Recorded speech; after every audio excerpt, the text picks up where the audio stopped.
ئەنجومەنی سەرکردایەتی یەکێتی بە بەشداری هەموو ئەندامانی مەکتەبی سیاسی و سەرکردایەتی کۆبووەوە و باکۆی دەنگ متمانەی بەندامانی ئێستای مەکتەبی سیاسی بەخشیەوە و وەک ئامادەکاریەک بۆ هەڵبژاردننی ئەنجومەنی نوێنەرانی عێراق دەستەیەکی بە سەرپەرشتی کۆسترە ڕەسوول عەلی جێگری سکرتێری گشتی پێکێنا و لیژنەی ڕاپەڕاندنی کارەکانی کۆنگرەی کارا کردەوە و بڕیاریدا لە 2018دا یەکێتی کۆنگرەی 4 ببەستێت. دەربارەی دۆخی ناوخۆی یەکێتیش لە کۆنگرێکی ڕۆژنامەوانیدا سەعدی ئەحمەد پیرە ڕایگەیان پاشەم کۆبوونەوەیە شتێک نەماوە بە ناوی کێشە لە نێو ڕیزەکانی یەکێتی نیشتیمانی کوردستان. ئێستا ئەوڕۆ ئێمە کۆتاییمان بە هەموو ئینەکانی ناو ئێوەش هەوڵدەن لەگەر ئەوە ڕابێت کە یەکێتی کێشەی نەما. سەعدی ئەحمەد پیرە ئەندامی مەکتەبی سیاسی یەکێتی دەڵێت کۆبوونەوەکەی ئەنجومەنی سەرکردایەتی کۆبوونەوەیەکی سەرکەوتوو بووە و چەند بڕیارێکی گرنگی تێدا دراوە کە ومێتی گەورە دەداتەوە بە جەماوەری یەکێتی. یەکەمین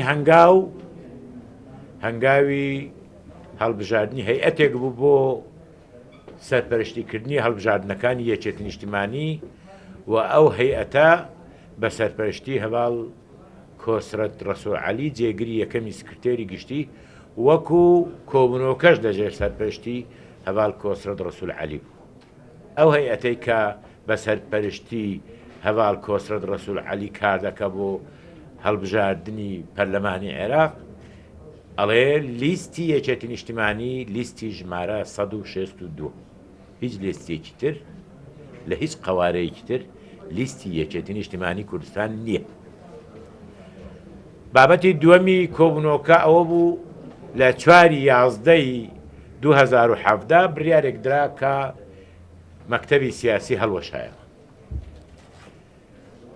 بەردەوام و تا ئەمڕۆ بڕیاری ئەوەماندا و بە تێگڕای دەنگ مەکتەبی سیاسی هەڵبژێردرایەوە. بەشی هەرە زۆری مەکتەبی سیاسی هاتوانم بڵێم هەموو مەکتەبی تقریبەن هەموو ئەندامانی مەکتەبی سیاسی پێشوو هەڵبژێردرانەوە بۆ ئێرە تا کۆنگرەی داهاتوو. مەسلەی سێم مەسلەی کۆنگرێ مەسلەی کۆنگرە هەیئەتی کە بۆ کۆنگرە دامەزرا بوو ئەو هەیئەتە تەقویە کرا و خەڵکی تریش کە پێویست بێتن بۆ ناو کۆنگرە وەلامان کاتیشدا ڕێی یەکەکانی ڕێخستن وەرەگیرێ کە چ کاتێک گونجاوە ساڵی 2018 کۆنگرە بگیرێ و کەی بگیرێ.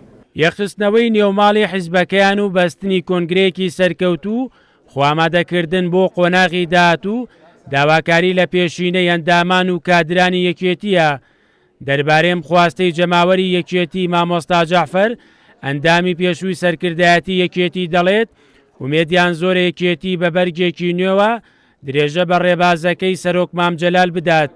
ئەمڕۆ کۆبوونەوەی سەرکردایەتی یەکێتی نیشتیمانی کوردستان بەسرا و وەکو خۆشیان باسییان کرد بە کۆبنەوەکە بە سەرکەوتووی بە ڕێوە چووە و هیوادارم لەمە دوای ئەو کۆبنەوەانە بەردەوام بن بە تایبەتی کۆبنەوەی مەکتەبی سیاسی کە جارێکتر هەر هەمان مەکتەبی سیاسیە هەڵبژێردراتەوە کە بێگومان دەبێت یەکەمین ینی بڵێن ئەرکە ئەکەوێتە ئەستویان هەڵبژاردنە ماوەتەوە ئەوەی کە پێویستە یەکێتی خۆی نۆژەن کاتەوە جارێکتر. کۆبوونەوەکەی ئەنجومەنی سەرکردایەتی یەکێتی لە کاتێکدایە کەمتر لە 2 مانگی تر هەڵبژاردننی گشتی لە عێراق بەڕێوە دەچێت و هەڵبژاردننی داهاتووی پەرلەمانی کوردستانیش لە ئارادایە. یەکێتی دەیەوێت بەر لەو وادەیە نێوماڵی خۆی یەک بخاتەوە و باگوڕوتینێکی نوێوە خۆی بۆ قۆناغی داهاتوو ئامادە بکات. مەریوانە بڵا، کورسات نیوز، سلێمانی.